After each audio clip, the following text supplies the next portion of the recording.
What is going on, everybody? Welcome to the Playmaker Pod. I'm your host, Isaac. We got Joseph here, too. And we're going to get started with the biggest news coming out of yesterday.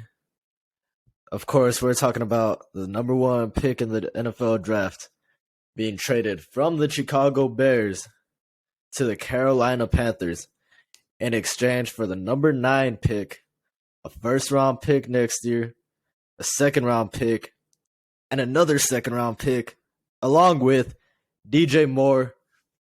Joseph, what do you think about this trade? I kind of have mixed thoughts about it. This is a really good trade for the Bears. The Panthers really need to hit on this quarterback because they gave up a lot to get him. So they don't. This is gonna be like a fucking all-time fleece if the Panthers don't hit on the quarterback. All-time fleece. Yeah. Because they could have probably gotten another first-round pick just for DJ Moore alone. They could have just got a first-round pick for him alone. And they also give up two firsts, their first this year and their first next year. I guess this year really doesn't matter because they get a first-round pick this year anyway, so it really doesn't matter that much. But next year they're not gonna have a first-round pick. Next year they're not gonna have a second. This year they actually traded the second that they got in the McCaffrey trade, so they actually got to keep their second. So they actually have a higher second-round pick, so that's pretty good.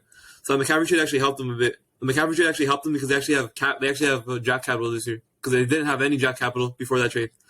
So that's actually pretty good for them. Yeah, but the Panthers, I wouldn't want. I don't know about trading DJ Moore, but they needed a quarterback because it was time to finally draft a new quarterback. Because the last quarterback they actually drafted was Cam Newton, and that was a long time ago, 2011, I believe. That was a long time ago. And they've been trying to solve their problem with like Sam Darnold. He sucked. Baker Mayfield, he sucked. So yeah, it was finally time to actually draft a quarterback.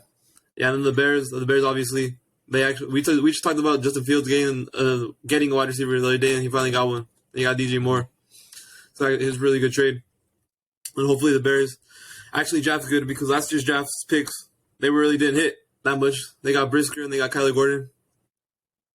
They really haven't done anything. This is their first year, but yeah, they really haven't done anything. So hopefully they know that draft. I guess they got DJ Moore, but I was hoping they would still be able to land like Jalen Carter or Will Anderson because those both guys can be like perennial defensive superstars. But getting DJ Moore still really good, and staying in the top 10 is really good as well. They still have a top 10 pick, 9. They could probably add another edge rusher or another defensive lineman. Probably what it's going to be. The Panthers, they probably need to draft a wide receiver because I'm pretty sure the favorite right now to land number 1 is C.J. Stroud now. I'm pretty sure C.J. Stroud jumped Bryce Young. He's like minus 350 right now. Yeah. Apparently Frank Reich and the Panthers really like him. So yeah, they need to add receivers though because I believe the only receivers they have on their roster right now are they have Terrence Marshall Jr. and they have what's his name? Laviska Shenault. Yeah, that's it, bro. That's it. Oh man, yeah, that's the thing I don't like from Carolina's side is that you're bringing in a rookie QB, but you don't have that number 1 guy anymore. You're really banking on Terrence Marshall and Laviska Shenault to do something, as well as Chuba Hubbard too. So I'm not sure how good of a situation it's going to be for C.J. Stroud right away. I mean, just assuming C.J. Stroud goes number 1, that's honestly what I'm thinking right here. I think Bryce Young is honestly probably last on Frank Reich's draft board. He probably would take every other QB before he takes Bryce Young. So Carolina, I feel like they're either taking Stroud or Richardson. More than likely it's going to be Stroud. But if you're going to expect them to start from day 1, it's going to be really tough for them to get anything going without any weapons. And also, like I said, you get rid of your number 1 wide receiver. That was a good trade for Chicago, though. Like we just were talking about, Justin Fields finally gets his number 1 guy, and also they stay within the top 10, which is what I like. I would really like to see Chicago continue to build on their offense with that number 9 pick, either by securing another tackle or by taking one of the receivers, whoever is the top at their board. Just continue to build the offense around Justin Fields. Let Matt Eberflus handle the defense. And I tell you, Justin Fields, put more weapons around him, build that offense up even more. He's going to be dominant for you. Yeah. I don't know. I don't think the Bears should take another receiver in the top 10. That's my opinion. because I don't think any of the receivers are actually that good to be taking top 10. Maybe a tackle, but their defense is atrocious now. Like, their offense is doable still right now. They can just run with their offense right now and continue to build off the next couple of years from now. Even the second or third round. But their first round pick, I think it needs to be defense. Because they're going to spend some. I think most of the money they spend in the offseason is going to be on their defense, especially as well, too. But I think they need another edge rusher because they don't have. They traded Khalil Mack. They traded, what's his name? Robert Quinn. They have no edge rush at all. Their quarterbacks are ass. Their defensive tackles, I have no idea who they even have there. Their linebackers, I don't even know who their linebackers are. So it's pretty much, I don't know anybody on their defense except for like Kyler Gordon and Jaquan Brisker. Those are the only two guys I know on their defense, to be honest with you. They actually do stuff on their defense, yeah. They need help on their defense. That's all I want to say about their defense. Their defense is ass. Oh, I would have liked them to actually build up on their defense if they had stayed within that Will Anderson and Jalen Carter range, which, I mean, it would have been easy to trade with the Colts, and you could have snagged for sure one of the two. But since now they're moved back a bit, I mean, you do have a point with the defense being absolutely garbage, but I tell you, I want to see Justin Fields succeed.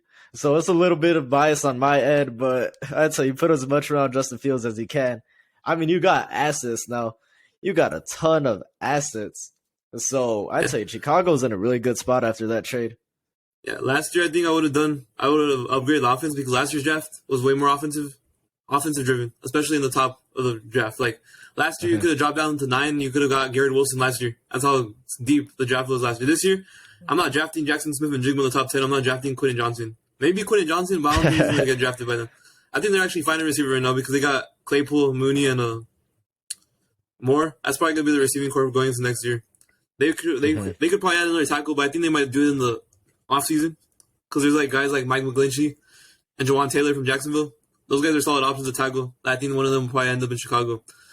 I just really like the edge rushing class in this. It's pretty deep. And I think you could probably still get one of the top guys in the draft at that position at number 9. That's my opinion. Yeah, so I'd say they're still in a really good spot to do whatever. Yeah, they can do whatever. I mean, they did kind of screw up that Chase Claypool trade by practically giving Pittsburgh the number, 32 pick? Yeah, number 32 pick, yeah. So, I mean, they did kind of screw that up, only for him to put up, less than 200 yards for you guys. So, I mean, but they were able to recoup some of those assets. They're hoping Chase Claypool can go back to what he was his rookie year and his sophomore season, because last year it wasn't it, bro. It wasn't. Yeah. Yeah, Chase Claypool's mediocre now, at best. Mediocre. I know, yeah. But I'd say adding DJ Moore is really, I'd say it's really going to help that team. Yeah, it's really that's nice. He's been a number 1 for Carolina ever since he's been drafted, so Justin Fields, I'd say he has that number 1 option for sure now. I would like to see how DJ Moore does now with consistent QB play as well. It really benefits both teams because DJ Moore, ever since he got drafted, I mean, he was there with Cam, wasn't he, for 1 year? Yeah, he was there with Cam. And then ever since then, it's been a rotating door. They haven't had the best QB play. And so it's a good opportunity for DJ Moore, too. Yeah, it's really nice. Good, definite upgrade. Just like A.J. Brown last year, too. A.J. Brown felt like an upgraded quarterback, too, and he had his best season with Jalen Hurts. Yeah, for real. Yeah, exactly. Yeah. So I hope it has that same effect. And again, let's go back to Carolina because, I mean, you give up so much assets. You give up so much trade assets. You give up your number 1 wide receiver. So how do you expect to, really build an offense around your number 1 pick if you just traded away your assets? Are you going to try to bank on your late-round picks hitting? Are you going to be aggressive in free agency? What's the move for Carolina? I think this is more of a long-term thing. I don't really think they're thinking there's going to be a quick turnaround. Their offensive line's still pretty solid, though. Their offensive line's already set, to be honest with you. They already have a solid offensive line. So because they drafted Quinones last year, they have Moden on the other side. They already signed Austin Corbett. Austin Corbett's actually a pretty good run blocker. And they have Bradley Bozeman at center. Their offensive line's pretty much set. Only thing is their weapons. At tight end, they're actually pretty decent at tight end. They got a young guy, Tommy Tremble. He's in his 3rd year. Oh, yeah. Yeah. And they also got Ian Thomas. That's pretty solid at tight end. You're not gonna have like not every team's gonna have like Travis Kelce and all those guys, but it's a pretty solid tight end group.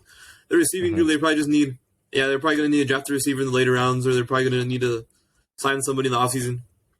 They have the money to do it, but yeah. Well, there's a lot of guys you can draft. There's a lot of guys right now that are like the leading receivers, and they were drafted like late first round, late in the middle of like second, third. So yeah, it's not that hard to find a receiver. I think that's why they were fine with trading DJ Moore, because they think it's going to be easier to find a good receiver in the later rounds. Yeah. Okay. Yeah, that does make a bit of sense. And I'd tell you, it's just I'm kind of I'd tell you, I don't want that QB to fail back there. That's all I'm saying. Like, even if it's early, I don't want you to destroy his confidence by not putting anything around him and then just letting him fall under everything. That's the last thing you want to do to a rookie QB. I don't think there's any guy that can like really carry a bad team like how Andrew Luck was able to back in the day. So, oh man, I'm not even sure. Maybe you might even consider redshirting your rookie for a year. Like if they draft Anthony Richardson, for sure it'll probably be like a redshirt situation. And like if you draft CJ Stroud, he's probably ready to play right now. But you think, I don't know, I feel like it might be beneficial to let him sit out for like the first year. Just take a redshirt year, kind of develop. I personally think that if you're the number one pick, I think you have to play. I think it's going to be pretty tough for the fan base to take it. You just like redshirt him for a year, especially as the number one overall pick. Yeah, I don't think they're going to do that. They're probably going to play him. I really don't think the receiving core is like too bad. They still probably have a better receiving core than the Giants do, okay? So it's not like on the fucking that level. I'm not hating on Laviska. Yeah. I mean, I actually like Laviska Shenault. Laviska and Terrence Marshall are solid enough receivers. Like, they can get open. It's not like it's like they're like route runners. They're decent route runners. They'll probably add a receiver in the draft. They'll probably add a receiver in the offseason. I think it's solid enough for him to start. They also have a solid running game. Like Chuba Hubbard, and what's his name? I forgot his name. They still got Deontay Foreman? He's a free agent, but I think he's okay. Yeah. I think he's going to resign though with the Panthers. Yeah. They have a solid running game. So I think even if if they draft CJ Stroud, I think they'll be able to rely on the running game as well. They're not just going to have to tell CJ Stroud to pass it like 40 times a game. Their defense isn't too bad either, so it's not like they're probably not going to be in they're not going to be like the worst team in the NFL anymore. They weren't even the worst team this year. They were still pretty solid. They could have won a division this year, probably with better quarterback play. So it's pretty.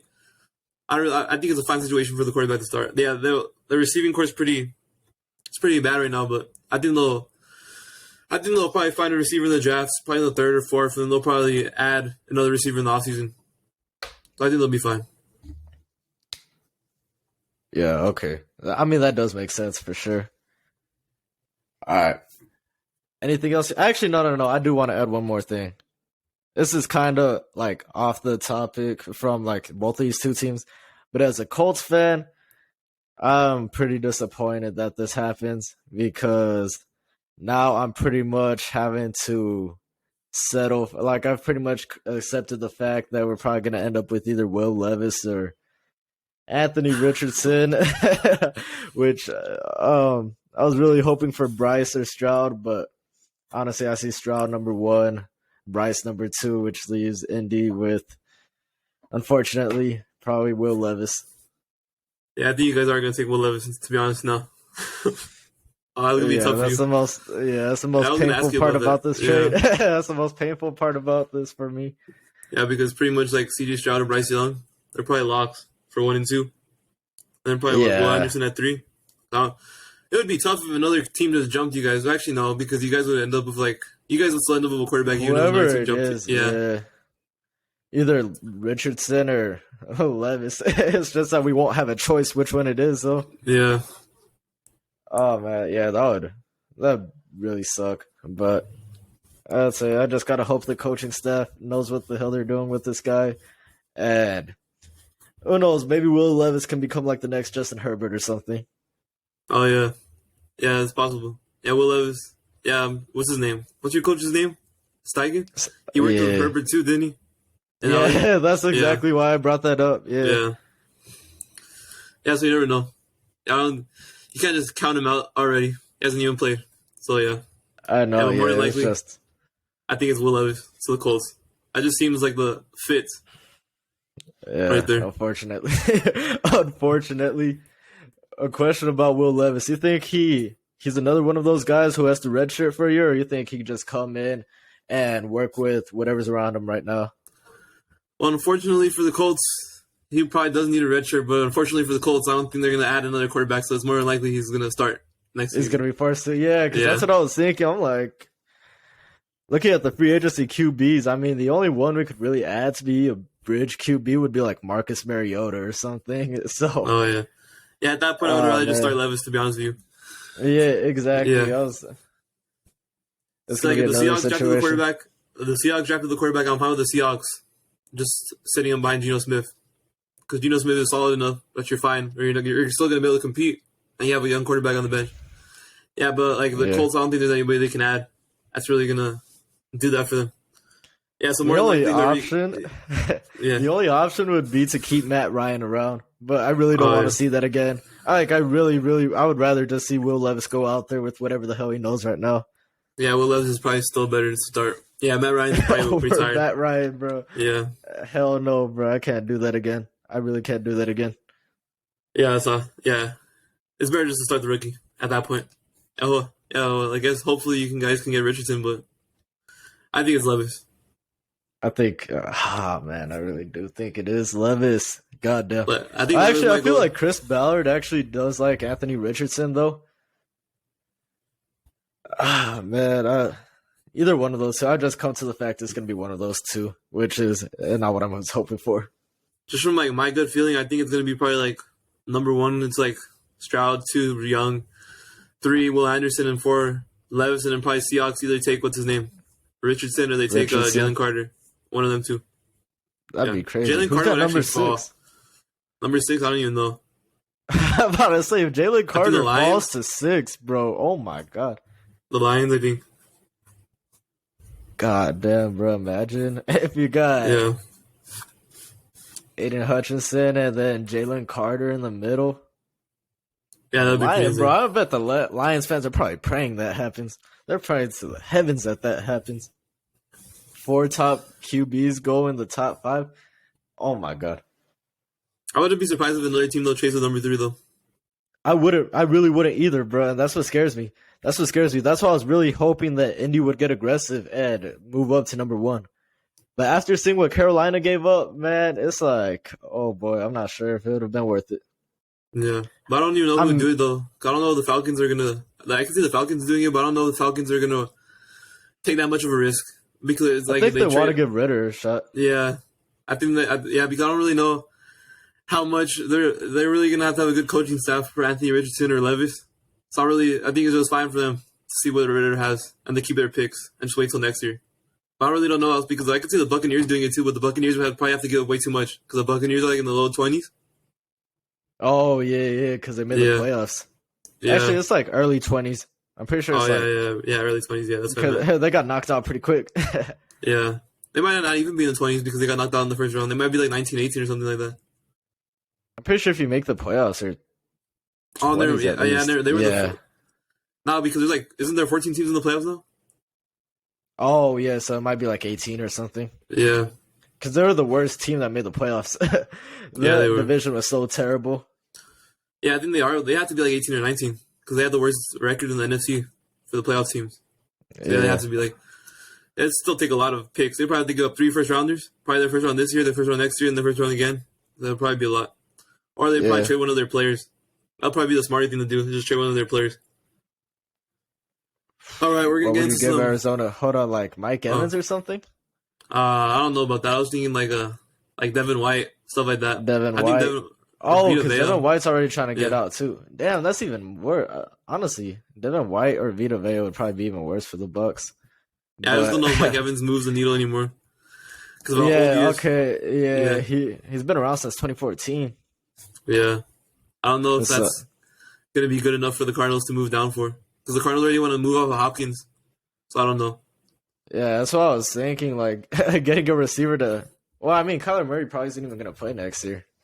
Yeah, they already paid Marquise Brown too. I don't think they're going to pay another big time receiver. Oh yeah, that's true. I forgot about Marquise Brown. I forgot he was there. Yeah. But I mean, that dude always gets injured too. Yeah, And all they Arizona's have probably is gonna have to tank for another year, if I'm being honest. yeah. I don't think they're gonna be too competitive next year. As far as the Okay. Bucks go, I'm not sure how willing they would be to trade up. Because I tell you, these two guys are more, like you said, the project type of QBs. And right now, Tampa Bay, they're just coming off of firing their offensive coordinator. So I'm not sure how confident you are bringing in one of these guys. They're not that safe of a pick.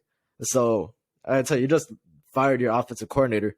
You got Bruce Arians lingering around, but I'd feel a lot more confident if I were the Bucks if Bruce Arians was still the head coach. If you're gonna make a move like that, right now though, I really can't see the Bucks giving up so much to move up for a project QB. Yeah, that's why I thought it's really risky for a lot of teams. Yeah, the Steelers should probably just get rid of Kenny Pickett because that dude's ass. But I don't think I would rather, to be honest with you, if I was Pittsburgh, I would rather just take the chance on Anthony Richardson and Will Levis are probably more valuable to me than Kenny Pickett is. But they won't do it though. Kenny Pickett's gonna stay. Oh man, no, That's how I feel. I'm not gonna give up on Kenny Pickett right now. I'm not gonna give up on Kenny Pickett right now. He finished the year pretty strong. Well, I mean, the Steelers finished the year pretty strong. Yeah, I think it was the Steelers because he had like game-winning drives, but those games were like he really didn't do too much the rest of the game. Like that Colts game, you can't tell me that Colts game like he wowed you, like he showed you potential. No, he didn't really do too much. Yeah. he had some pretty good throws there at the end, but I mean, the reason Indy lost is because of some idiotic plays at the end. Let's be honest. Yeah, that's why he really didn't impress me too much. But the Steelers aren't going to take that risk. They already have. They're not. I don't really think they're risky.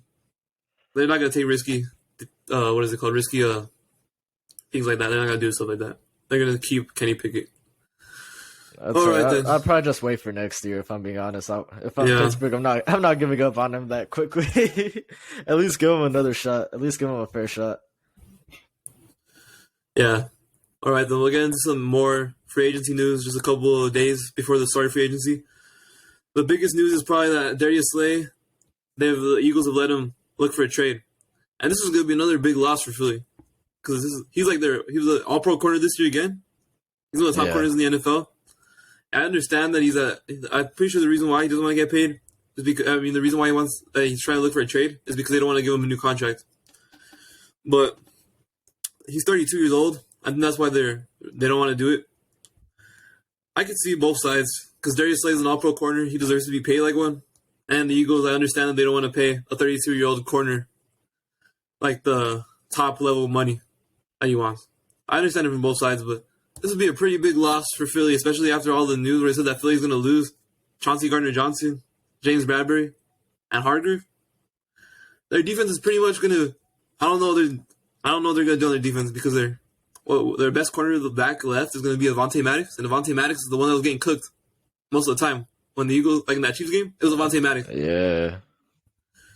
And I don't know how good of a rookie he's going to be in his first year because unless you're that, I don't think there's any corners that are going to just like transfer. They have a top 10 pick, but I don't think there's any corners you can take in the top 10 that are going to transfer like the way Sauce Gardner or any of those guys transferred. They're already top level. Yeah. Yeah. That's the only thing I'm worried about Philly. They're fine with losing all their top defensive players. Like I thought that would at least bring back like Chauncey Gardner-Johnson because he's still pretty young. At a good age, but it too, seems like 26. They don't even want to do that either. Yeah, it doesn't seem like they want to do that either. They have a lot more free agents too. They have like guys like they re-signed Brandon Graham. I think it was like a 1 year, $6 million deal. But they have like T.J. Edwards, Kazir White. Those are like two of their best linebackers on their team, and they were both free agents as well. So yeah, I don't know. Damn. I don't know who they're gonna bring back. I'm fine with this as a Giants fan though because the Eagles just lose all their defensive players. Oh, I guess the Eagles can go back to not making the Super Bowl, man. Because I'm happy with that. And their defensive coordinator, too. Yeah, they lost their defensive coordinator, too. That's pretty... That makes me happy as a Giants fan, though, because... Yeah, especially if they're just letting these guys go, like, willy-nilly, like, damn. They must have real confidence that they can just draft more players. Like, they're going to draft players that are already, like, stars or something. They have to have the confidence of that. Because it's like... I was actually fine with them taking Bijan in the first round because they had, like, a complete team. But, like, it's like a... If they lose all these guys, they can't take a running back because they're gonna have like no defense again. It's just gonna be Fletcher Cox and what's his name? Fletcher Cox and Brandon Graham. Yeah, that's not gonna get the job done. They're anymore. already old too now. Yeah, they're not in their prime anymore. They're gonna have no safeties. no corner. Because they're probably going to sign some people, but I don't think they're going to. It doesn't seem like they want to spend their money to sign. They're being players. really cheap right now. Yeah, they are being cheap. That's surprising to me because I thought they had like a window to win it, especially with Hurts in the offense. I thought they had a window to win a championship, at least for the next couple of years. But if they're just doing this, I really don't see that window there unless they replace these guys because Jalen Hurts and A.J. Brown on the offense can only do so much. Yeah. Yeah. I think they got real confidence in their depth in order for them to be letting all these guys walk out. Yeah. You had 2 all-pro cornerbacks last year. I mean, that was shut down. James Bradbury and Darius Slay. For them to both be potentially leaving, that's going to be a huge blow for Philadelphia. That is really going to be very bad for that defense. I'd say I guess they're really just banking on the offense carrying. I'd say either they have that much confidence in their depth or they just want the offense to go and light up the scoreboard so much to the point where the defense only has to hold them to like under 30 or something in order to win the game. Yeah, it's gonna be a tough situation in that defense. Wasn't their defense like ranked number 1 or number 2 this year? I'm pretty sure they're the first ranked defense. Yeah, that's gonna be tough. Actually, no. The Niners. The Niners were 1. Oh yeah, they're probably number 2 then. So second, yeah. Yeah, they had Hassan Reddick. They're still gonna have Hassan Reddick. What else are they still gonna have? I really don't know anybody else. Jordan Davis. Oh yeah, Jordan Davis. I forgot about him. Yeah, Jordan Davis, Hassan Reddick, and Nakobe Dean. If he Nakobe does Dean. something, yeah. Oh yeah, didn't even play last year. Huh? Yeah. I guess those guys are gonna have to step up, but their safeties are gonna look tough. I'm pretty sure Marcus Epps is a free agent too. He was the other safety on the other side. So yeah, that's it. Maybe they got some guys below them that we've never heard of before, and they're just waiting to take the reins of that secondary. Yeah, hopefully, because that cornerback room is gonna be ass if they let James Bradbury and Darius Slay go. I think more than likely. I think both of them are probably going to be gone, especially them two, because it seems like Darius Slay on Twitter is getting recruited by every other team now, and he's responding to these tweets, so it seems like he actually wants to go. And Bradbury, I think Bradbury might end up like in Arizona or like Jacksonville. I think Arizona, he might go to Arizona just because of Gannon. That's where Gannon went. And they need quarterback help. That would probably make sense. Yeah. I don't see why Arizona... honestly, bro, Arizona seems like they're in a pretty bad spot right now. Honestly, I would not want to be a Cardinals fan right now. Yeah, probably wouldn't want to be one either. Yeah, I don't know.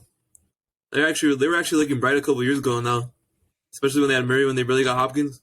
They're actually looking like they really were. Yeah, they really were. They had that shot when they were 7-0, and they ended up losing to the Packers with like no Devontae Adams. I'm pretty sure, and then ever since then they haven't been. Oh my god, it's been tough for them.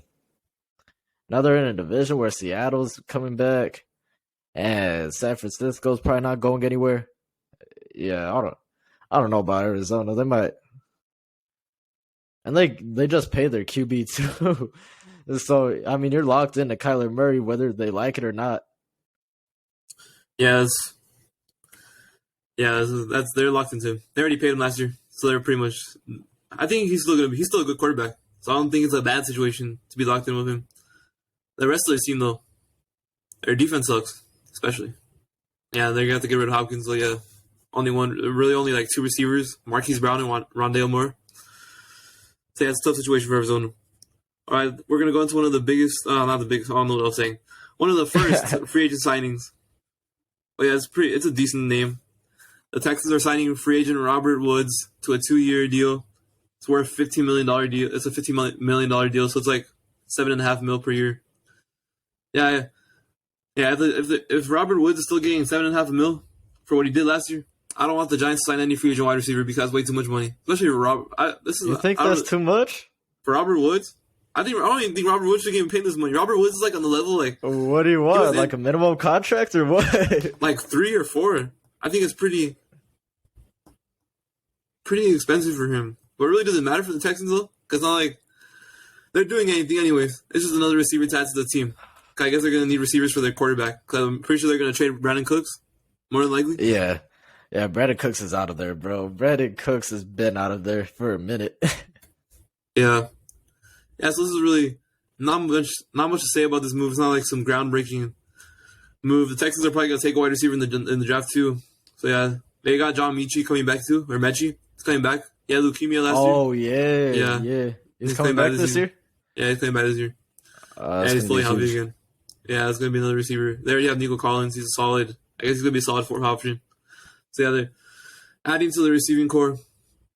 All right, let's see what else. It says that I forgot something. It says that Aaron Rodgers. I don't want to talk about Aaron Rodgers for a long time again. We're just gonna real quick. We're gonna say Aaron Rodgers is 100% locked into either the Jets or retirement. That's all we're gonna say about that. So Packers. The Packers. Yeah, he's not. It's the end of an era for them. Yeah. He's not going back to the Packers. I just want to say this. I'm finally glad that Jordan Love finally gets to show what he can do now. He's been waiting for 4 years. He's finally getting a shot. I'm proud of Jordan Love. Yeah, he's gonna finally be the starter after 4 seasons. Yeah, all right, exactly. And then Patriots safety Devin McCourty announces retirement from the NFL. Yeah, he's one of the best safeties in the NFL for a while actually. He's also one of the best Patriots players. He's been there for a while. He was there for, I'm pretty sure, most of the Super Bowls with Tom Brady. I think all of them. At least in the 2010s, I'm pretty sure he was there for all of them. So yeah, Patriots are gonna have a tough time replacing him. He's probably also a good locker room leader. That's gonna be tough. And then the Rams are also releasing Leonard Floyd. This is also pretty big news. He's actually a pretty good edge rusher. I don't really know if he's that good of an edge rusher or it's because he was playing alongside what's his name, Aaron Donald. Because Aaron Donald basically, so he got more opportunities. Yeah. He got more single coverage. Mm-hmm. Yeah. Yeah, but I can see him he's probably going to take a cheaper deal somewhere else. He's probably better. He's still a solid edge rusher. Yeah. I think I see him better as a rotational edge rusher. It's like a team that already has edge rushers. Like a team that already has a legitimate pass rush. I think you could just bring him in. You can't just bring him in as your number one guy. He's not. Yeah, but he can fit. It's like a rotational edge rusher. It's pretty good. Mm-hmm. Okay, then we're going to talk about, what's his name? OBJ. He had his workout on Friday. A lot of teams interested in him. What do you think the best fit is for him? Honestly, right now, I see him going to the Jets. I think the Jets are going to try to make a splash this offseason. You pick up Aaron Rodgers first, and then after bringing Aaron Rodgers, you bring in Odell. I think Odell will probably be the number 2 next to Garrett Wilson. Also, I'd tell you that I think the Jets really want to make a move this season. I'd tell you, they finally got their first taste of success. They realized that they might actually be able to do something. The city hasn't had hope like this in a long time. The last time they made the playoffs, I'm pretty sure it was in 2011. They made the AFC Championship with Mark Sanchez, LT, and Santonio Holmes. They haven't been able to make the playoffs since. I'm pretty sure Jets fans are dying for this. The New York media is dying for something like this. Odell fits that New York market perfectly. I mean, you've seen Odell in that market before. So I think Odell to the Jets right now just makes perfect sense. I'm pretty sure the Jets and Packers already agreed to a trade deal for Aaron Rodgers. The only problem, I tell you, is just they're waiting on Aaron Rodgers to see whether he's going to retire or he's going to play for the Jets. So I tell you, they land Aaron Rodgers, you pick up Odell, you're immediately the center of attention. That New York market's going to be hyping up the Jets so much. You can compete against the Bills, legitimately compete against the Bills and the Dolphins next year for that division. And not only that, but I'd say let's say you do win the division, you get a top seed. And now you're potentially competing with the Chiefs and the Bengals. So I'd say the Jets have really built something over there. They should be proud of it. Right now, I think they're going to push all their chips to the middle and just go for it. Yeah, I can see that happening, but I just think, to me, it seems like a perfect fit with the reigning champs and the Chiefs. He's going to be able to join the Chiefs. They already showed they do it. It's not like, they already showed they can win twice with Mahomes. Mahomes is the best quarterback in the NFL. He's going to join the Chiefs receiving core. It's still going to be pretty average because I still haven't seen OBJ play football in a year. but he's joining Kelsey, Juju, Tony, Sky Moore. I think that's a perfect fit. And they're going to be the favorites again. They're definitely going to be the favorites. Like, even if Rodgers goes to the Jets and they get OBJ, I still think the Chiefs are the favorites to win the Super Bowl. That's just how good the Chiefs. That's how good the Chiefs are ran. I thought they're like one of the best ran organizations, and it shows because they've won 2 Super Bowls in the last 4 years. So yeah, I just think he's a perfect fit there. It just makes too much sense to me. But that's just me. I could also see the Cowboys, but I think the Cowboys are probably gonna look. I still don't know about OBJ though, because I still haven't seen him play in a year. He's coming off a torn ACL, and he's 30 years old. So I actually don't know how good he actually is gonna be when he comes back. Because if he's still OBJ from when he was on the Rams, that's still a very solid receiver. Because he was putting up great numbers next to Cooper Kupp in that Rams offense. He had the first touchdown of the Super Bowl as well before he got injured. So yeah, he's still, even if he's at OBJ, because he's never gonna be back to that Giants OBJ, or even on that first year when he was in Cleveland, he's not gonna go back to that. But even if you could get him from like the Rams OBJ, that's good enough. But yeah, that's what I think. I think the Chiefs are the fit for him. All right. Yeah, coming off his second ACL tear on the same knee, it is very risky that he might not come back the same player at all. He might not even be the Rams Odell. But I'd say if you do get the Rams Odell, I'd say that would be a huge pickup.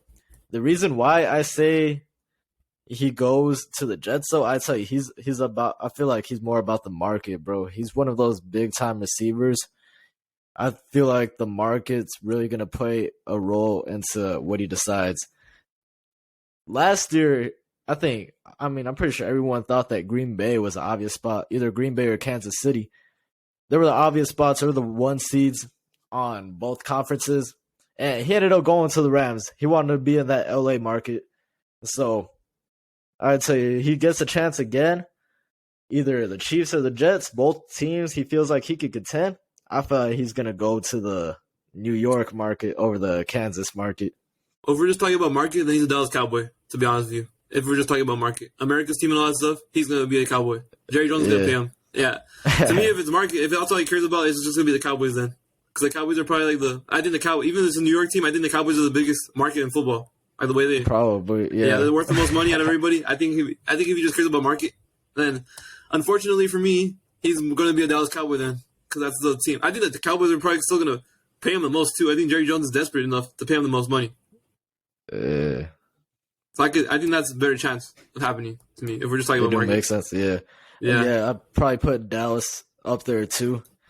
I'll probably put Dallas over KC as well as like his preferred destinations.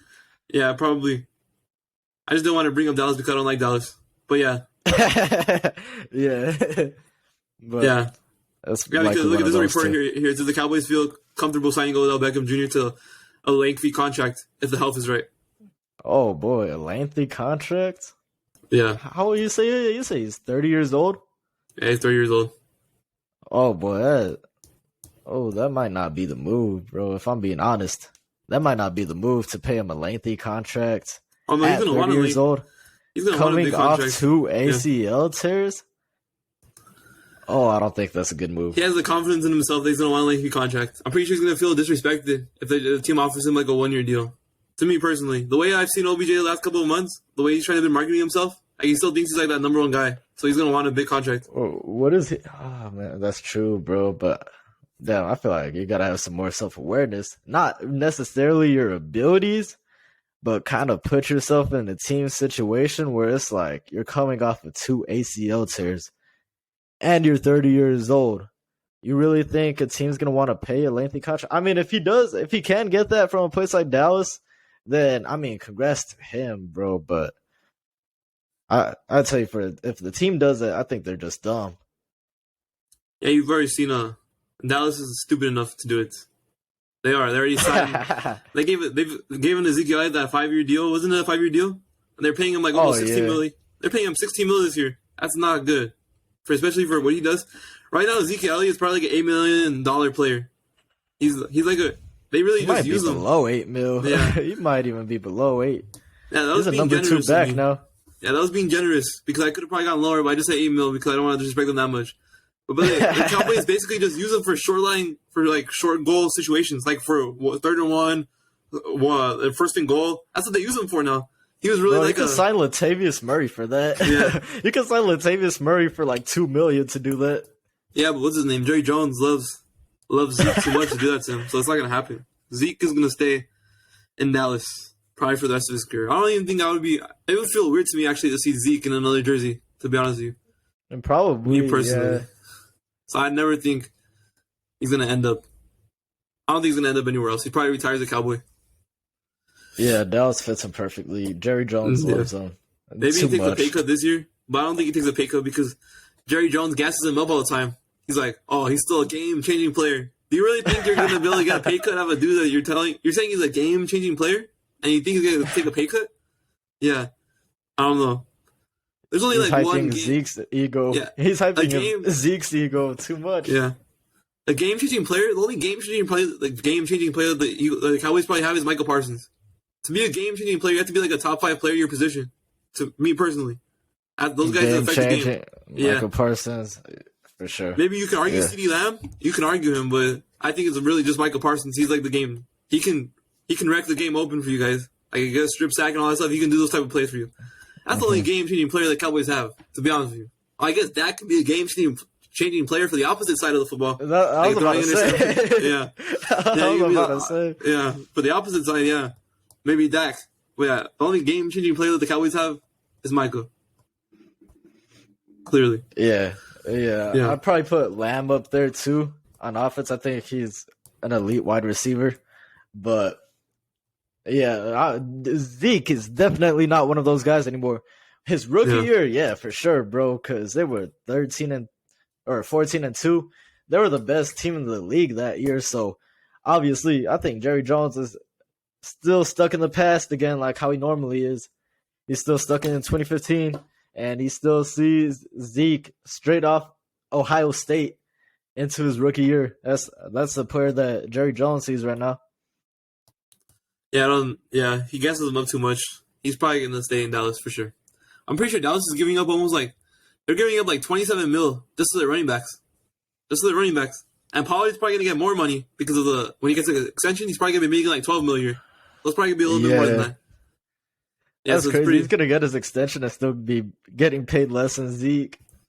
Yeah, that's crazy. All right, then another. No, if they really wanted a game changer, I'm telling you, they should have cut Zeke and drafted Bijan Robinson.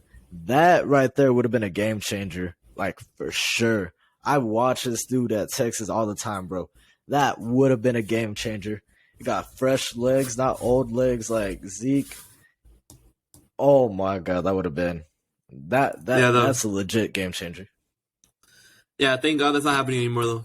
I don't have to see that. They're not going to do that. Yeah. The only NFC East team I can go see in game Bijan was Philadelphia now. But I don't think Philadelphia can do that either because it's like we're going to be taking a running back and we have no cornerbacks anymore. Because that would be insane. I was legitimately thinking that they could take Bijan to 10 if they wanted to. Like they could legitimately take Bijan to 10 because their team was so complete. But their team's not complete anymore because they have no defense basically now. So they have to solve their defense again. Yeah, so I don't think. Wasn't Miles Sanders also a free agent though? Yeah, Miles Sanders is a free agent. I don't think he's coming back. That's why it was perfect. It was perfect. Yeah. Just keep the defense together and then draft Bijan. And there you go. But you can't do that anymore because it's not going to make sense. I think Bijan might end up in Buffalo. I think Buffalo would be a good fit for Bijan.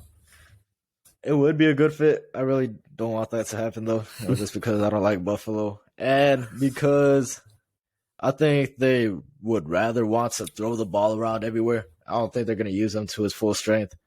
Really, you could run him the same way the Colts ran Jonathan Taylor, bro, and he'll carry the game. Yeah, Buffalo or maybe Cincinnati too, because Cincinnati, I think they're gonna cut Joe Mixon. Yeah. Oh man, what's gonna happen to Joe Mixon? Yeah, he might be over for him. Actually, I don't think he'll be over for him. I think he'll probably get the Raiders. I think he'll get out of this because he has enough money. He has enough money to get a good lawyer. So I think he'll probably get out of this. He'll still probably be cut. I think he's gonna get cut either way because his cap is too big for him. Because he's inconsistent. He probably shouldn't have gotten paid that big contract that Cincinnati gave him, but I think they just gave it to him just to give it to him. But yeah, he'll probably get released and he'll probably sign with a new team. more than likely. Samaje Perine was performing for them. Oh yeah, Samaje I Perine. don't Yeah. think Cincinnati's that like, oh my god, we're losing Joe Mixon. I mean, I don't think they're too worried about losing him. Oh yeah, then I was just saying, Bijan's a game-changing running back, so it's Him it in makes sense. Cincinnati To would draft be him. pretty nice. Yeah. Yeah. Oh man, that's gonna be interesting to see. Yeah, I'm pretty sure Daniel Jeremiah has him like the last time he graded a running back as high as him was Saquon. Saquon yeah. Barkley. Yeah, so it doesn't come often where you get running backs like this. They're on that level. Saquon Barkley was like Yeah. the highest thing since Adrian Peterson. And so for him to be in that same tier as Saquon, that's really, really, really high praise. I'd say the only reason why he probably isn't going higher is because things didn't necessarily work out the way the Giants thought it would with Saquon Barkley. I mean, he's still a very talented player, still an elite player, but they were probably expecting more when they first drafted him. That's all I'm gonna say. Oh yeah, and it's because running backs not seen as a valuable position anymore. To be honest with you, nobody values it as high. It's probably one of the least valued positions in the draft for sure. Probably just in the whole NFL because teams are too they don't want to risk it anymore. Especially if you look at the Super Bowl teams too. Especially if you just look at that, all the Super Bowl teams basically they're not paying much for the running back. Yeah. Like the best running back is probably. I'm about to say, didn't the Chiefs only run the ball like 8 times or something in the Super Bowl? Yeah. I think they ran it a little bit more. Like Pacheco was doing a good job when they got him like in the 6th round. So I was like, oh yeah, that's true. I guess Leonard Fournette's like an outlier, but he got cut by the Jags and he just took like a cheap deal. But they still won with him. They still won with him like on a $1 million deal. So it wasn't. Oh yeah. Yeah, it wasn't that big of a. It's not like he did that on the Jags. If he would have been on the Jags, then okay, yeah, I get you. Even when the Giants won this Super Bowls, they had 2 backs. They had Ahmad Bradshaw and Brandon Jacobs, and both of them were getting paid little to nothing. The Patriots had LeGarrette Blount. Even the Eagles had LeGarrette Blount. They were getting paid little to nothing. LeGarrette Blount was getting paid little to nothing, and he was putting up like 1,000-yard seasons, and he was getting paid nothing, basically. Yeah. Yeah, so that's pretty. Tie up a whole bunch of money like Dallas did. Yeah. All right, another big. I don't know how big of a player this is. Actually, no, he did pretty good this year. Double-digit sacks. Zadarius Smith requested a trade from Minnesota, but they said that Minnesota has no plans to trade him. So he's stuck there. Yeah. He even said that he even said bye to the Vikings on Instagram, but I don't think he's gonna get traded because the Vikings don't have to because he signed like a 3-year deal with them. It's funny because he backed out with the Ravens and he decided to sign with the Vikings, and now he wants to get traded from the Vikings. It's pretty funny. He could have just stayed in the Ravens. I'm pretty sure he liked it in the Ravens too. He was there for a long time before. I think it's just because the Vikings gave him more guaranteed money. I think that's what happened. And now he wants to get out of there. Yeah. And it also says like longtime Buccaneers linebacker Lavonte David is expected to test for agency and will more than likely leave. That's crazy, bro. Lavonte David's been on the Bucs for like the past 10 years or something like that. Not 10 years, like 8 years. Yeah, no, he's been there his whole career. Yeah, he's been like I remember when he was an All-Pro in these younger years too. He's like an All-Pro linebacker every single season. He was just underrated because he was with the Bucs, and we talked about them before they got Brady, obviously. Yeah. He was still putting up numbers when he was young. Yeah, he got a Super Bowl though, at least. Yeah. You know, he's a little bit older, but I can see the Giants going after him too. To be honest with you, the Vikings type of linebacker. Yeah, the Giants. To be honest, I expect the Giants to land at least one of these linebackers. At least Lavonte David, Bobby Wagner, and Tremaine Edmonds. I expect them to land one of them. One of those 3? For one real? of those 3. You think they're going to be that aggressive? Yeah. I think they're going to be that aggressive for linebacker. Yeah, for sure. I'll be surprised if they don't land any of them. Because they have no linebacker at all. One of those 3 would really bump up that defense. Yeah. One of those 3 would really, really take that defense. Yeah. Wagner and Lavonte David are a little older, but I really don't give a shit because our linebackers suck so much. I don't care. I just need somebody to play field linebacker. Generals. Yeah. They're the field generals, though. They've been doing this for a minute, bro. They know what the hell they're doing. So that would be, I don't care if they're old, like you said. Yeah. That would be a huge pickup. Any of them would be really good. Yeah. All right, well, that's really all the news that we had to talk about for the free agency before it starts in a couple of days. So we're gonna transition to the NBA. We're gonna talk about some of the NBA games. We're gonna go over who got the most. We're gonna go over our records that we predicted of the games as well. Let me just pull up the games. Yeah, we're gonna keep track of it. Okay. Yeah. Friday. All right. Night. Hold on. Let You me got pull it? it Or up. you want me to start it off? Yeah, I got it here. yeah, you can start it off. All right, so we got Philadelphia beating the Portland Trail Blazers on Friday. It was only a 1-point game though, which is kind of shocking to me. But we both picked Philadelphia to win that game though. It was a 1-point game, like you said. But I mean, Philadelphia got the job done. Let's see the box score for this game. I mean, Damian Lillard only 22. Anthony Simons though, he did some solid things. Yeah, Simons was 34. going nuclear. He had like 7 Yeah. 3-pointers in the first 3 quarters. Yeah, I know. I was watching this game. Yeah, it was pretty. This was actually a pretty bad game for Philly because Philly was getting smacked around by Portland the whole game. And then in the fourth quarter, in the third and fourth quarter, I'm pretty sure Philly was down 21 points, and Philly came back all the way and they won. Embiid hit a game winner over Nurkic. He did like a spin around mid-range floater over his head with like 1 second left, and yeah, that was game. Yeah, but Embiid had another outstanding performance, man. Embiid is playing out of his world right now. He's leading the league in scoring now. I'm pretty sure he's over Luka again. It's like him and Luka are basically like it's like 33 for Luka and then it's like 33.5 for Embiid. So it's pretty close still. Yeah. But I'm pretty sure Embiid's leading the league now again. But yeah, Embiid. Fuck, it's tough. I wish he would win MVP. Actually, there's a lot of people starting to turn on Jokic. I've seen on Twitter a lot of NBA They're fans turning on Joker? Yeah, they're turning on him now. Especially the last few games. I'm pretty sure in that Bulls game he got outplayed by Nikola Vucevic. A lot of people are turning on him. Like a lot of people are saying that Giannis and Embiid deserve it over him now. A lot of people are turning on Jokic now. I've seen on Twitter. A lot of NBA Twitter. They're turning on Jokic. Damn, bro. I mean, to be fair, bro, Embiid should have won it one of those 2 years.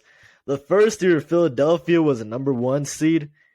And, I mean, I guess you could say Embiid missed quite a bit of games. So, okay, give it to Joker. But last year, Embiid was also going crazy. I thought for sure he was going to win it last year. And then all of a sudden, all the analytics guys came out and started putting up Joker's stats and everything. And Joker got back-to-back, which is pretty insane. I honestly think Embiid should have won at least one of those two. At least one of those two. So maybe this is a shot right now. Maybe there's an opening for him right now. I still think it's a Joker, though, if I'm being like completely honest. This year, for sure, I think it's a Joker, bro. Ain't no way you could put up over 10 assists as a big man and not be the MVP clear cut. You know, it's funny. I saw on Twitter some people were there's like this theme now where people call Jokic Prime Ben Simmons because he's just putting up Prime Ben Simmons numbers. Oh, sure. That's how much they don't like him anymore. They turn on him now. Oh, bro. What? Yeah. Bro, the Nuggets are number 1 in the West, too. Yeah. I think there's actually, I don't know how big of an there's an opening for Embiid to take it away from him. At least Embiid. I don't know Giannis because he's missing some games. But I think there's an opening. I don't think it's gonna happen. But there's an opening. They play each other in a couple of weeks, and if Philly finishes with a better record than Denver, because they're not that far anymore. Because Denver's been. We're gonna talk about Denver right now, but they've been losing to some shitty teams. So I don't know.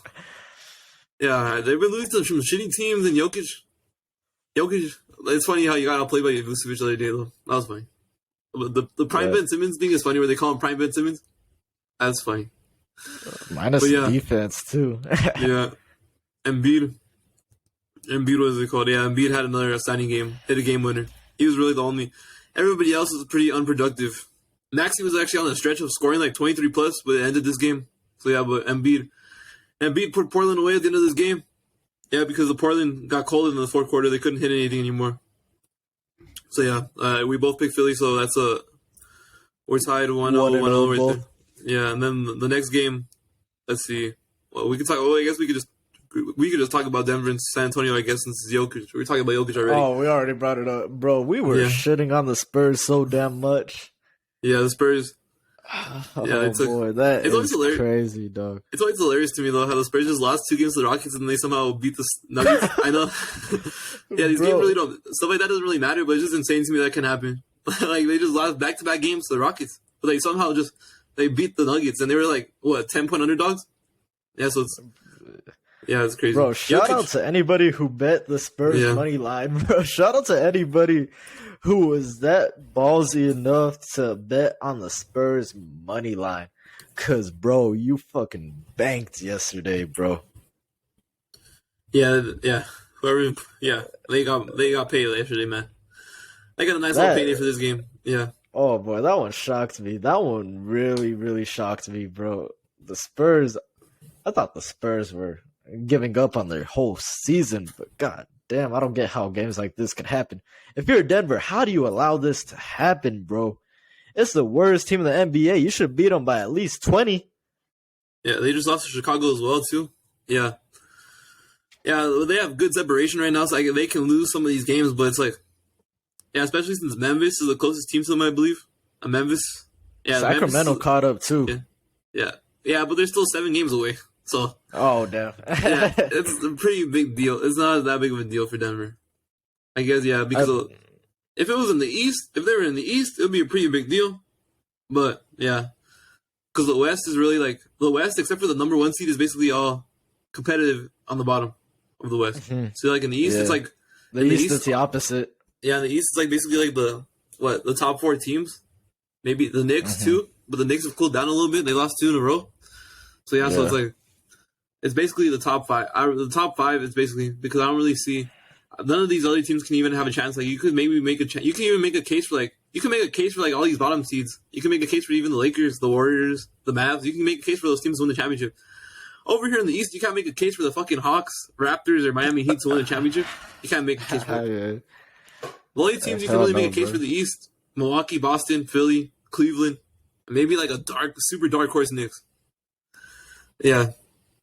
Yeah, it's really just really bad. It's a pretty big difference from the East and the West. But yeah, Jokic had another triple-double. He had 37 points, 11 rebounds, 11 assists. Murray shot 9 for 21. He had 24 points. Yeah, I don't really know how the Nuggets could lose it. The Nuggets just had a bad night, I guess. None of their bench really just sucked. All their bench couldn't shoot and shit.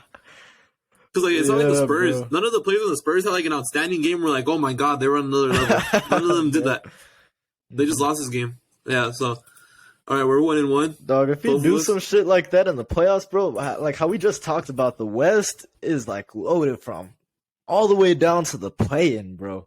Yeah. Imagine the Nuggets end up getting dropped off in the first round. Would you even be surprised? No, not really. Especially if they play the Lakers in the first round, I wouldn't be surprised. Even the Warriors, they could play the Warriors in the first round too. Tough.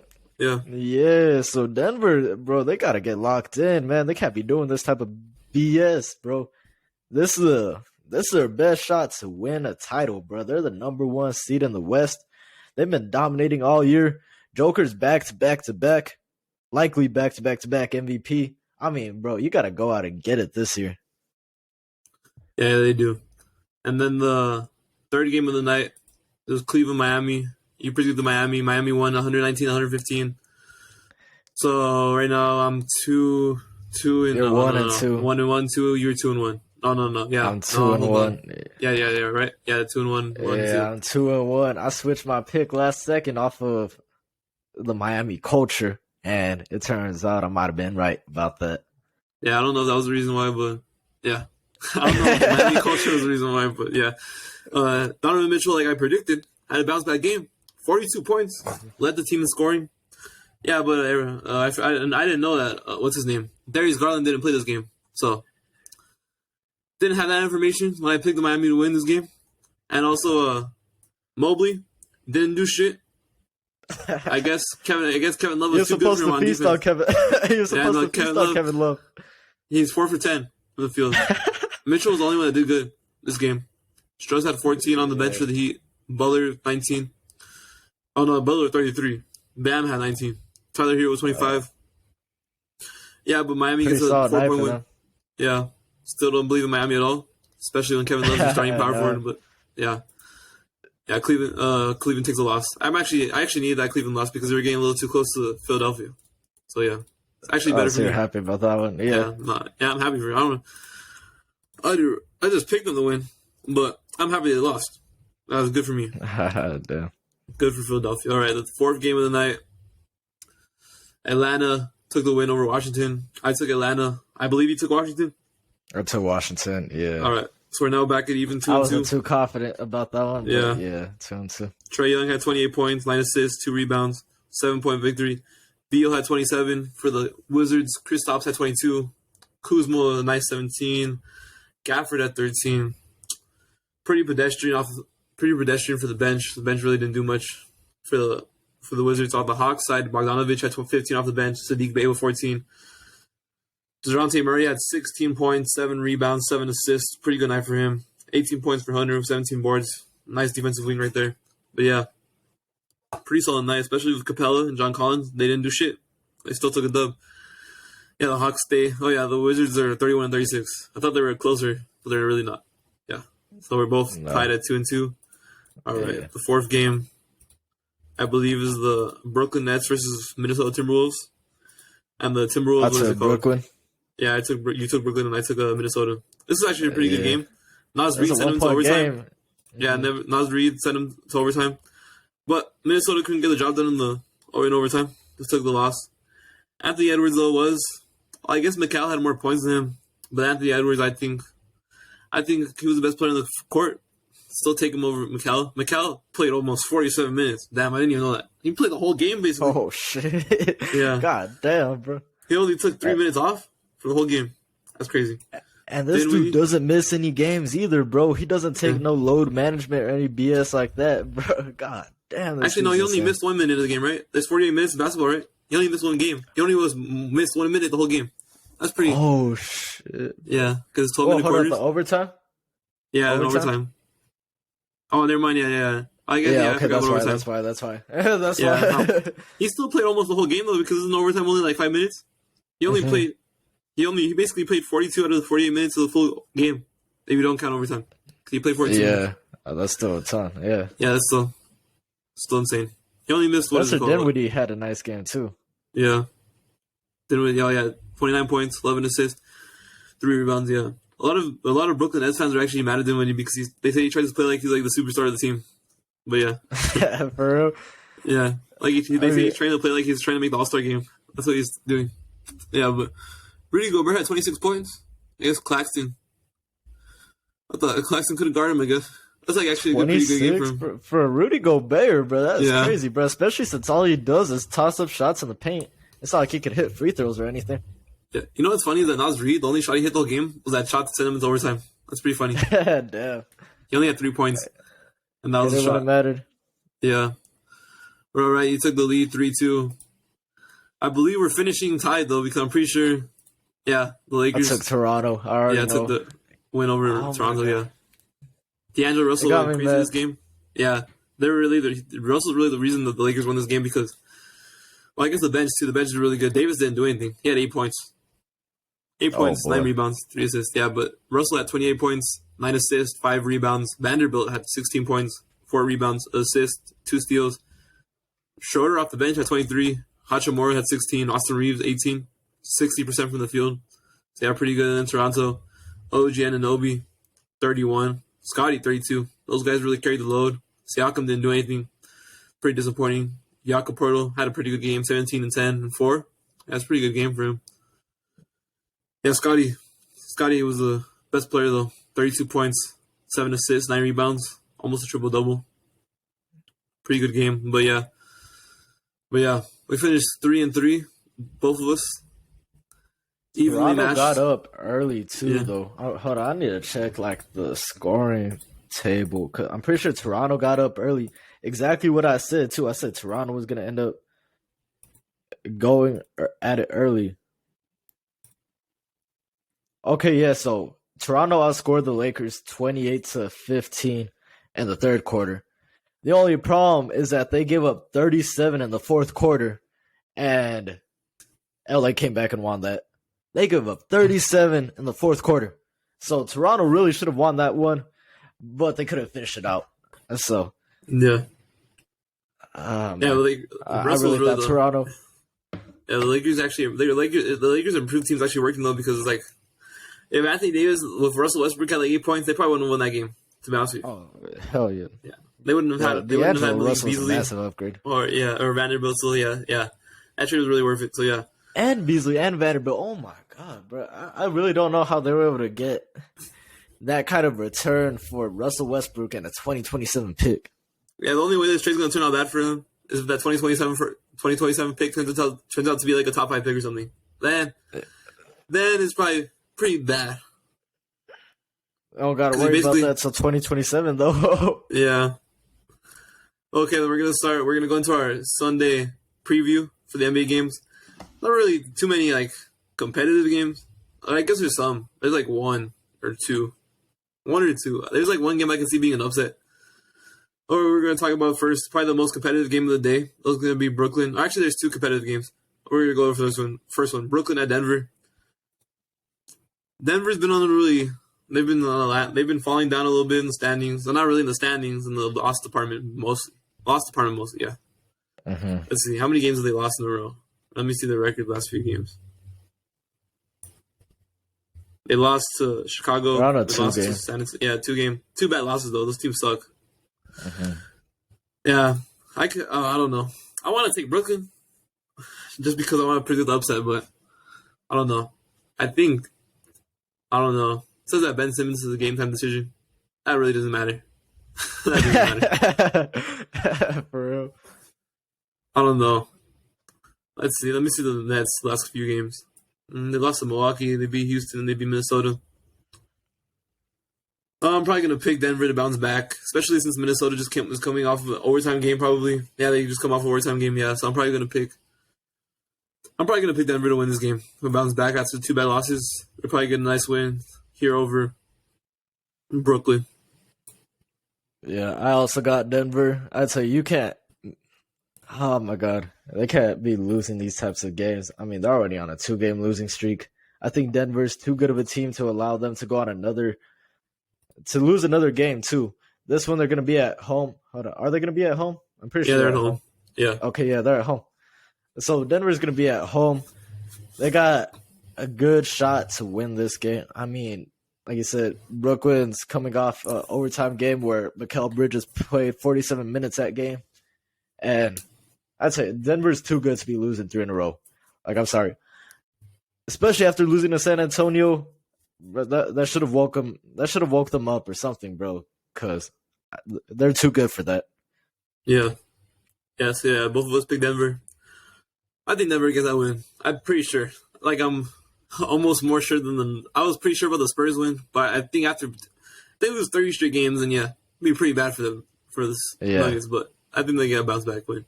All right, probably the second. This is probably the most competitive game actually. Lakers Knicks. They're in. What is it called? They're at Crypto.com Arena. I was about to say Staples Center, but not anymore. Crypto.com Arena. This is a tough game to pick as well. Is it Oh boy, that one is tough. Let me see if Jalen Brunson's playing. Because here it tells me that he's out, but I don't know if he's out actually. I'm pretty sure he's probably playing. Let me see. That one is tough. I have to see if Brunson's playing first. Okay. Oh man, yeah, because that's a very important part. If Brunson's out, then that really affects the game. Well, he got injured. When was the last game they played on Thursday? He got injured on Thursday against the Kings. He's already out today. They're playing on Saturday. It's a back-to-back, but they're both LA teams though. Okay, so they could keep him out for Saturday, but then bring him back Sunday. Okay, yeah. Do you want to just go off by if he's not playing, or do you want to go off by if he's playing? Because I don't know if he's actually going to play. Okay. LeBron's still out too. Yeah. Shoot. Okay. Let's just do the if thing. If he's going to play? Let's say if Jalen, yeah, because that honestly affects my prediction. If Jalen Brunson plays, I think the Knicks take it. If Jalen Brunson's out, I think it's got to be the Lakers. So it honestly depends. If he's playing, give it to New York. I'd say the Lakers don't have LeBron still. They're coming off a pretty good game against Toronto, but I think the Knicks need to bounce back. I mean, they've lost 2 in a row. I think this is a good shot for the Knicks to prove themselves against the Lakers. I'm pretty sure it's going to be nationally televised. I mean, the league cannot have the Lakers versus Knicks not televised. They could be the 2 worst teams in the NBA, bro, and the league will still advertise those 2 teams. Yeah, it's on ESPN. Yeah, it's nationally televised. Yeah. I'm probably going to pick New York because I think Knicks are going to want to show up. Yeah, I think especially after 2 losses in a row. Yeah, I think the Lakers were a little. they've been on a little run here, winning 3 in a row, but I think the Knicks humble them a little bit. Because I still think, Randall's been basically playing better than AD this year, even when AD plays sometimes, because Randall's been putting up numbers too. Like the 80 numbers that AD usually puts up, that's what Randall's been doing that too. All season. Damn. Especially that Brunson too. I think the Knicks probably win this game. Even without Brunson, they could probably still win this game. That's why even if they do have Brunson, I'm upset. I'm really picking them. You're going with Knicks either way? Yeah. Yeah, I think I would probably lean towards Knicks either way, yeah. I can see the Lakers winning this game, though. I just really want the Lakers to lose this game, though. But that's just me. Yeah. I'm probably picking the Knicks. All right, so we both got Knicks. Unless Jalen Brunson is out, then it's minus switches to the Lakers. All right, so we'll make that exception. All right, what's up next? All right, then next game, Philly versus Washington. Philly should win this game pretty easily. It really should. Washington's worse than Portland. Yeah. To me, they're at least worse. Yeah. I could see Washington maybe getting an upset because Philly's won like 4 in a row, I think. So I could see Washington getting an upset, but they're playing in Philadelphia, and I don't think Embiid's on a hot streak, so I don't really think anybody's stopping Embiid on Washington. I could see Kristaps and Beal having big games and they get an upset, but I think Philly probably wins this game. I can see an upset though, but I'm picking Philly. I'm not going to pick against Philly. I also got Philadelphia. Yeah, it's a pretty easy pick right there. Yeah, we don't need to talk too much about it. Yeah, Oklahoma and San Antonio is the next game. Hold on. I'm going to just say this real quick. There is no way in hell San Antonio wins back-to-back. There is no way. Give me Oklahoma, bro. I don't care who they were playing against today. There is no way in hell I got them winning back-to-back games, bro. Yeah, I'm picking Oklahoma too. Yeah. Shai is better than every single player on the Spurs team. Josh Giddey might be better than every Spurs player. Yeah, he probably is. Yeah, I'm picking Oklahoma. Though. Yeah. All right. Then the next game, a pretty competitive game here again. Portland, New Orleans. I am probably gonna pick Portland. Damn, bro, we're going at the same ones on all of them. I have Portland too. I just can't take New Orleans. Dame had an off night on Friday, so I don't think he's gonna have another off night again. Yeah, he's probably gonna show out against New Orleans. Yeah, I'm picking the Blazers as well. All right, and the final game of the night, Cleveland, Charlotte. This is not even a question, bro. Come on. I'm not picking Charlotte. We're gonna be the exact same. Yeah. We're gonna be okay. You know what? I don't like this, bro. I don't like this. Let's do Saturdays too. We're gonna go backwards. All right. This is being filmed on Saturday. We're previewing Sunday's games. By the time you watch this, the Saturday games will probably be done.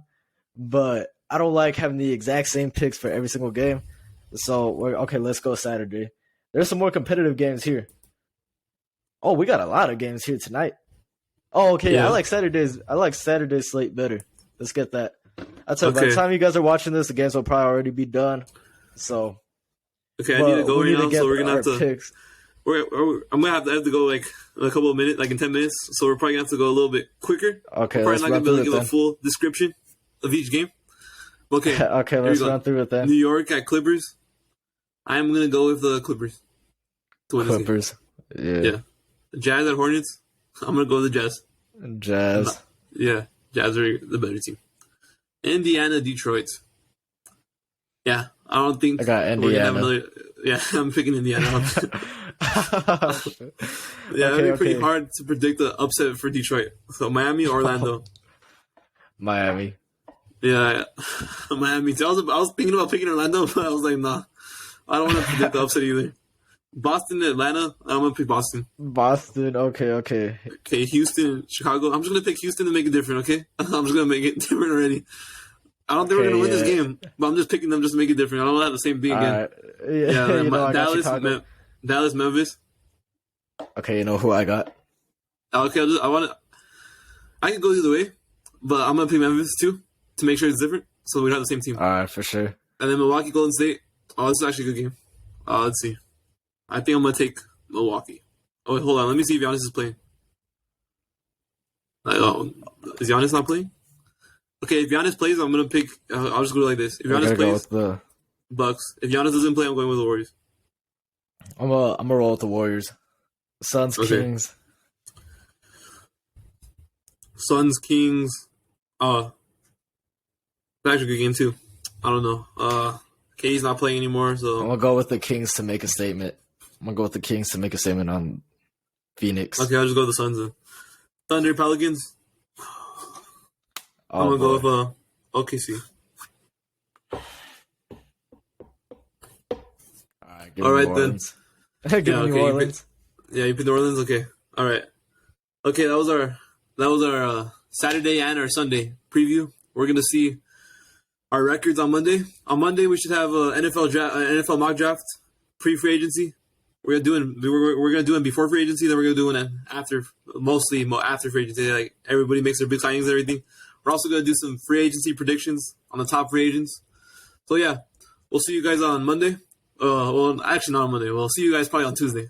Okay, Tuesday the video will be uploaded. But yeah, all right, for sure. Thank you guys for watching. Please like and subscribe, and we'll see you guys later. All right, peace out.